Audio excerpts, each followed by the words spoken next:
Hello and welcome to Hot Roster today, or should I say, howdy, Cam Stewart. Howdy, partner. I am Gary and Thorne. We did not plan this, but I think it really showcases how in sync we are as co-hosts of the Hot Roster Today show. It's actually hilarious. We didn't even call each other or nothing. Nope. I got a cowboy outfit, and man, you even got the gloves. Show them the tassels, yeah, Gary. I got some tassels. That's the moneymaker of Halloween right there. Okay, so we are going to talk, ironically enough, off the top of our Big Four about the Dallas Cowboys because Dak Prescott, not overwhelming numbers, I would say, from their Sunday Night Football overtime win against Philadelphia.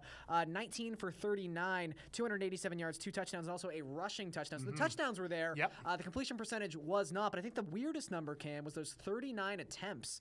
We're not used to seeing Dallas drop back and throw the ball that much. And we're not used to seeing a team take Elliott out of the game. That was one of it. Philadelphia did a really good job. Exactly. So it was a weird game script for Dallas, but they end up getting out of there with the win. And post-game, Jerry Jones came out and said that Dak will be his starting quarterback until Romo essentially is either healthy enough to take the job back, or I guess until Dak sort of digs himself into a deep enough hole where he doesn't deserve that job anymore. So how do you feel about Dak going forward as a fantasy quarterback? I mean, can you trust that he's going to be the starter week to week? I do. I can trust him, Gary. And you talked about it, too. Like, that was not the best Dak Prescott. That was like a B or a C grade. He missed a lot of reads. He overthrew guys. He underthrew guys. It wasn't his perfect game. Yet, you're still trucking out of there with 27 fantasy points, and that's what he can do. He can beat you with his legs, too. Philadelphia had a great game plan against Elliott, so a lot of the time, Prescott called his own number, and this is the thing. 5 out of the last 6 games, 18 or more fantasy points. So when you really think about it, he's there every single week, and I agree. I think you got to ride the hot hand.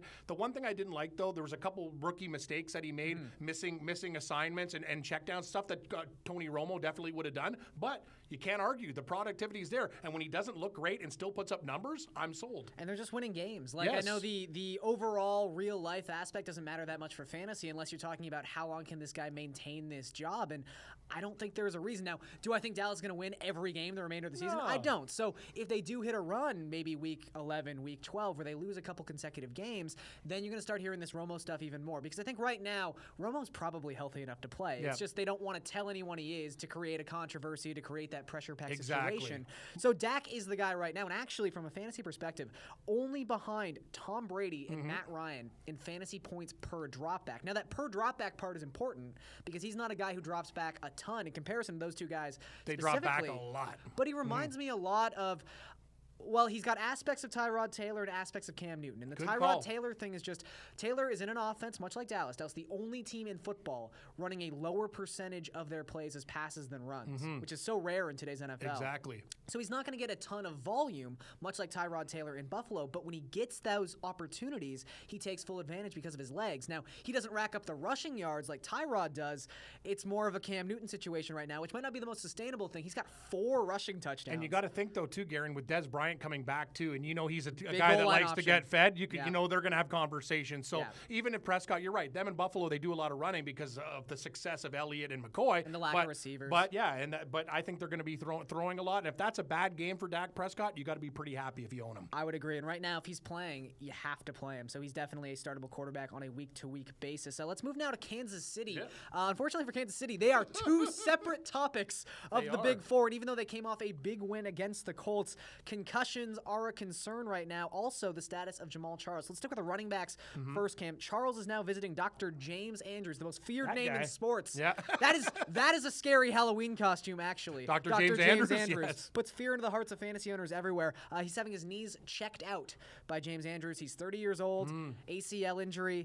These things don't add up well right now, but in the immediate future, Spencer Ware, who's been fantastic in the interim, suffered a concussion in that game against the Colts and did not return. So it seems like right now they get Jacksonville next week. Chark West is probably the guy and the only guy next week. He will be a waiver. Ding ding ding ding ding ding ding ding. Like how do you not take him with his success in the past too, Gary? And that's the thing. When Charles went down, he was the guy. And remember, West was fine. That's the thing about the Kansas City offense, right? He got touchdowns too. And right now, any running back running behind that line. I know some of the deeper analytical sites aren't in love with the Kansas City line, but right now their yards per carry is kind of hard to ignore at this point. It seems like everyone's had success running behind that line. Chark West specifically 4.2 yards per carry so far this season. The one thing I will say that differentiates him from Spencer Ware specifically, and Jamal Charles back in the day, is among running backs, in yards per reception. No one was coming close to Spencer Ware, up over 18 yards per reception. And we're talking about a similar sample size between him and Charkandrick West.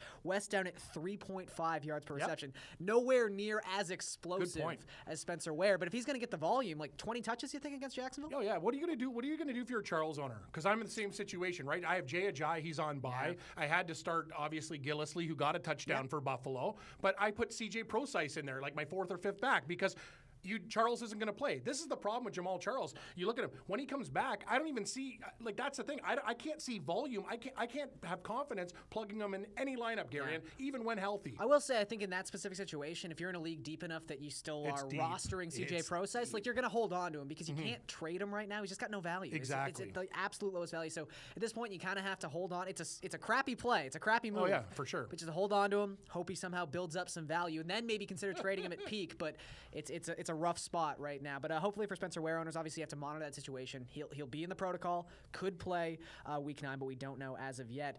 Alex Smith. Yes. Well, let's see. So he started the game, first drive of the game for the Chiefs, slid very late on a rushing attempt and got lit up by an Indianapolis linebacker. Seemed to suffer a concussion at that point. Nick Foles comes in the game, looks okay. Alex Smith comes back in the game after going through the concussion protocol, them determining he did not have a concussion, but I don't know where his mind was then because he did the exact same thing in the third quarter and got lit up again, this time suffering a concussion. And Nick Foles looked pretty good in his absence. 16 of 22, 223 yards and two touchdowns. 16 fantasy points, not for a full game. He looked fantastic, That's actually. not bad. And Nick Foles is a name we know. Nick Foles is a name that has had some fantasy relevance in the past. I mentioned they get Jacksonville next week. We don't know if Charles is going to play. We don't know if Ware is going to play. They're down to their 3rd string running back. If Nick Foles is in this contest and starting this game against a pretty good matchup in the Jacksonville Jaguars, is he a startable fantasy quarterback? I think he is, Garion. Don't you? Like, and not just, it's one of these things, we look at the box scores or whatever, but when you're watching all the football games, the completions that Foles made were, he looked fantastic. Yeah. He was really on page with Macklin. All of his balls were, like, perfectly timed. It's about timed. time someone's on page with Macklin. Hey, thanks, Macklin, for nothing. Hey, I show up with Foles. But Foles is a guy, you said it, we've won fantasy leagues with this guy before. 2013, averaging almost 21 fantasy points a game in a standard league. Then 2014, 18.2. He's a guy, when he was with the Eagles, he was actually, for a couple years, fantastic in fantasy. Then he went to the Rams. That's where quarterbacks go to die. We haven't had a successful Rams quarterback since what? Kurt? I can't even tell you. I would say Mark Bulger. Mark Bulger, maybe yes. Bulger had a little bit of relevance. West Virginia's own, the Mountaineer, Mark Bulger. So I trust Foles, actually. This is the one thing I'll say about Foles. And I'm not going to disparage from Foles himself, but on the sort of, like, we always talk about the 8 or 9 quarterbacks who are sort of in the start 'em every week tier. Yep. Then there's that sort of group of 4 or 5 or 6, the mid-tier of the streamable guys. Foles is in that tier for me. But I will say Ryan Tannehill gets the Jets. That's a great matchup. Yep. Colin Kaepernick gets the Saints. I think that's a really good matchup. Sam Bradford gets Detroit. I know Detroit just shut down Brock Osweiler, but it won't I happen think we figured out what Brock Osweiler is this weekend. So I would play those 3 guys over Foles, I think. But Foles, it is a good matchup. So if you're in a tight spot, maybe a 2-quarterback league, he's definitely a guy you got to run out and pick up. Especially with Jacksonville, too. The way these guys play football, it's run and gun football. And I think that's a style for Foles. But I think you will be considered. And if you take a shot on him, I think you'll be rewarded. Yeah, Mariota's numbers in 3 quarters against Jacksonville this week were pretty tempting. Before we get out of here, Cam, last topic of the Big Four, Jacquizz Rodgers, who's been a fantasy savior to some the last couple of weeks, suffered an ankle injury in Tampa's game and did not return. Dick Cutter saying it doesn't look good. So he's probably not going to play, especially considering Tampa has that short turnaround heading into Thursday Night Football against Atlanta this week. So, Antone Smith out-snapping Peyton Barber 22-3. Is Antone Smith a guy you're picking up and looking to play on Thursday? I'd look at him because when Jacquizz Rodgers, he was doing nothing before he came, and in his game back, he was like not even carved all the touches. All the touches. You called him. He gets major touches, and he shredded the Panthers' defense. So who's to say Smith can't do it? It's interesting. Barber had one good game against the Niners, 12 carries, 84 yards, and a touchdown. But he looks like he'll be number 2 on the depth chart. Yeah, that was mostly predicated on a huge run he broke out late in that game, and San Fran just bleeds points to running backs at this point. But yeah, if Antone Smith's the guy, I mean, on paper it looks kind of weird. I know he and Cutter have a relationship, so that's probably why this is going to be the way it is. But on paper, they signed him 13 days ago. He's 31 years old. It's like, why wouldn't you go with I know he's an undrafted rookie, but the rookie you have on your team, I don't know. But it seems like Smith's the guy. So at this point, with a short turnaround, the fact that Doug Martin that's also short-term fix, Gary. At 31, it's basically saying, thanks, help us out and see ya. Yeah, Be but on your again, way. this has not exactly been a season full of waiver wire running back saviors, so Anton Smith might be that guy this week. When we come back on Hot Roster today, Cam and I will still be dressed as Cowboys, so deal with that as you will. But we'll also be breaking down the Hot Roster today, card number 3, which you played on Sunday, so stick around.